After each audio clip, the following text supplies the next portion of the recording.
there was one thing I was qualified to talk about the day that I started renovating was hardwood, because I used to own a flooring store. Before I owned a flooring store, I was a hardwood installer for many years.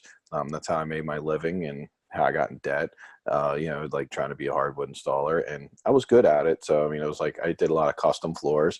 But the thing was, I worked for some builders, and where I learned this whole standardized pricing is when I worked for like builders and storefronts and I did work for them, they just paid me a flat rate. They had standardized pricing. There was no, hey, give me an estimate. They would like, Mike, we have a 300 square foot job. It's 320 square feet. And, we're going to pay you $2 a foot to do it. And it's $2 a foot to install the floor. They give me $1 a foot to install the shoe molding.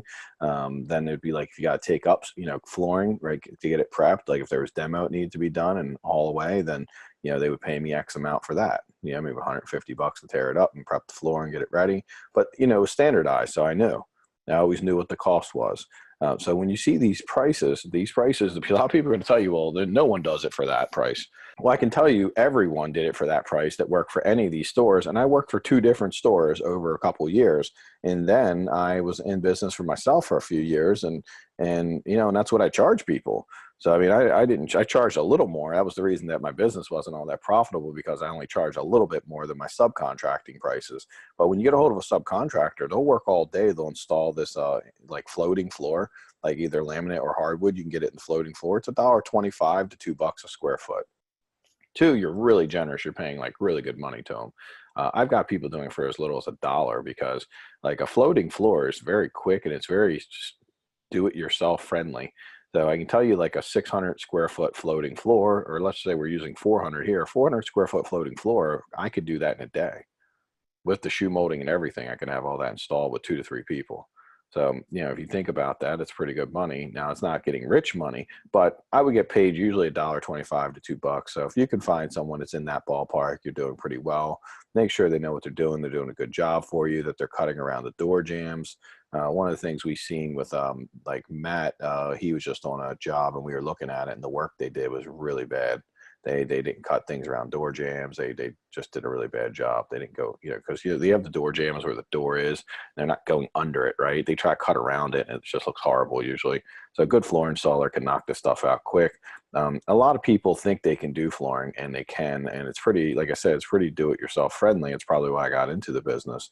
But with that being said, there's small details you'll know when somebody's pretty good at it. It's all in the details. It's the finishing work of like how they're transitioning indoors, how they're making things look nicer when they go around things, is kind of the detail. So same thing for hardwood. If you come in now, you got nail down hardwood. I don't recommend doing nail down hardwood. I can tell you that throughout my career, I don't think I've done nail down too often at all. I mean, 700 houses, if I've done it, it's under like 3 to 4 houses that I've done nail down.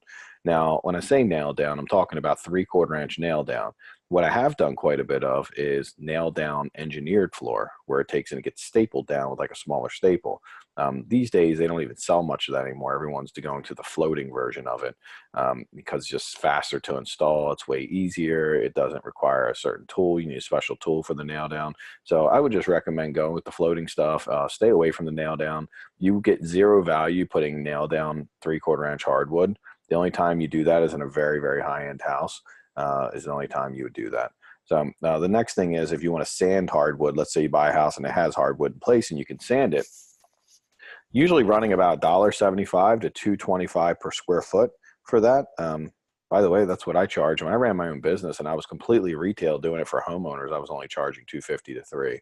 And that was like, I'm running a business with overhead. As a subcontractor, though, all you get paid is $1.25 to $2.25 a foot. I have on hand 2 or 3 companies that will do it for that price, and I commonly hear people doing it cheaper than that.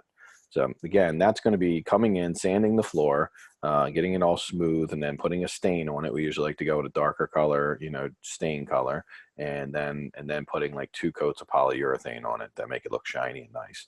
And that generally takes, from a time standpoint, will take about, 2 guys for a day to sand, and then 1 to 2 days to put the coats on. They might put a coat on, let it dry, and come back, put it on. It might be 3 days total.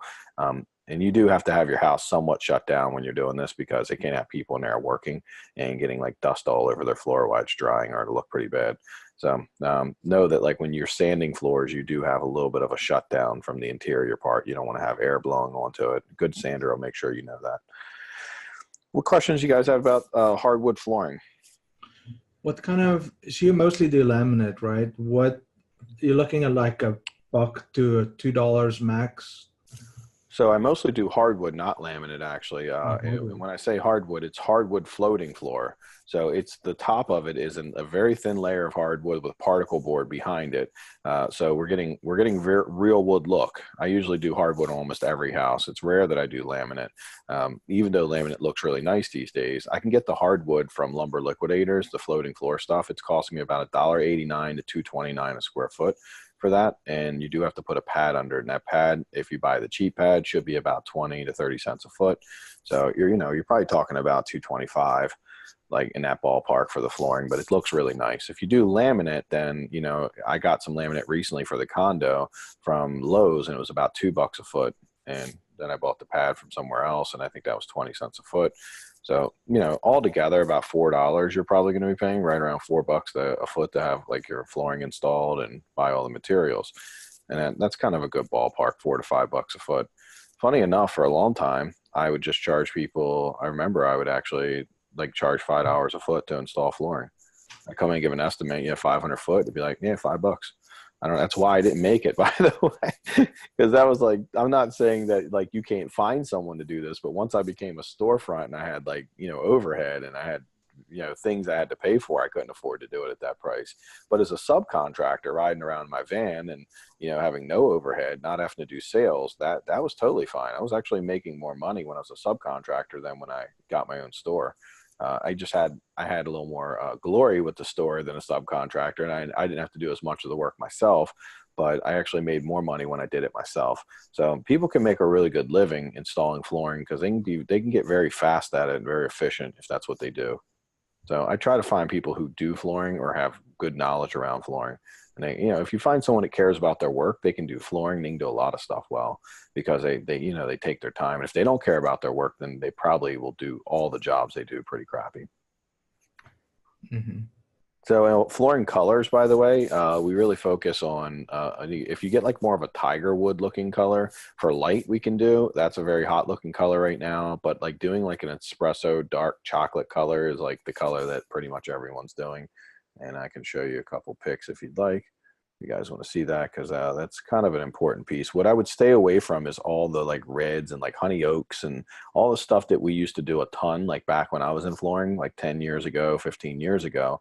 They're a little bit out of date now, so you want to stay away from those. So like there's a good pic right here, right? Check this pic out. This is what the lighter floor, if you're going to use it, see how it has like all the different variations in it? That's kind of a cool look that people really like. Espresso wood is like what most people are using. Oh, so there's one other thing that I've been using, and this is where in my personal house I have this. I've been using this like grayish floor, and you're not going to get this in real wood. This will come in either vinyl or some type of vinyl or some type of like laminate. But you see this like grayer floor right here? That's actually a really cool look. I'm starting to use that quite often. It looks really nice. It's very in style. It goes well with everything, obviously. If you do like, you can see, and I'm also starting to paint the walls a little more lighter white, putting gray floor, and then doing like, dark trim pieces. And it's pretty cool. It's what I did in my house. So that's pretty hot also. So if you're going to do the gray though, keep it like a lighter medium gray that has a little more of the wood look to it. It's not just all gray. It actually has it's like a grayish wood is what you're looking for. That goes really nicely. So flooring, there's your stuff you want to pick. That's kind of the best stuff. And try to do a real hardwood, but if not, make sure you get a laminate that looks good. Because if you use laminate, it looks cheap, then it's not going to go over very well.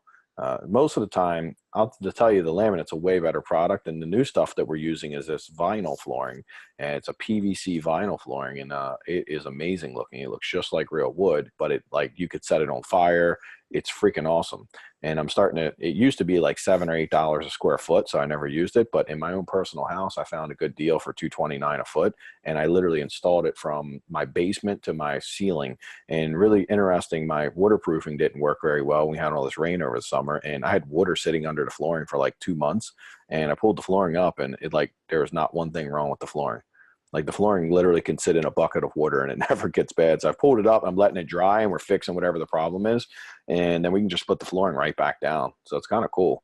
Like it's a really, I advise to use this product if you can find it, but make sure you find it because, it can be, don't pay too much for it, by the way.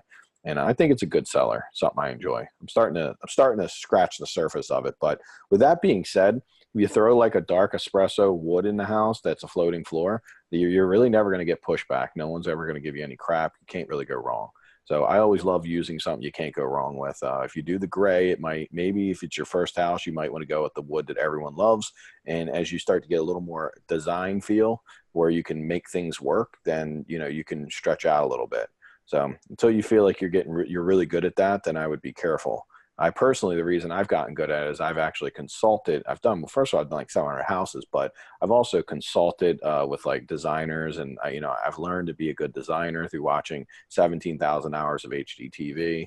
You take all that stuff and actually doing it, I kind of enjoy it. So I'm starting to get a really good eye for it, and I'm able to like mix some things together that people are like, I don't know about that, but then when they see it done, they're like, oh, that looks amazing. So right now, just go with a simple design that like works and that you can't mess up, because that's really the key.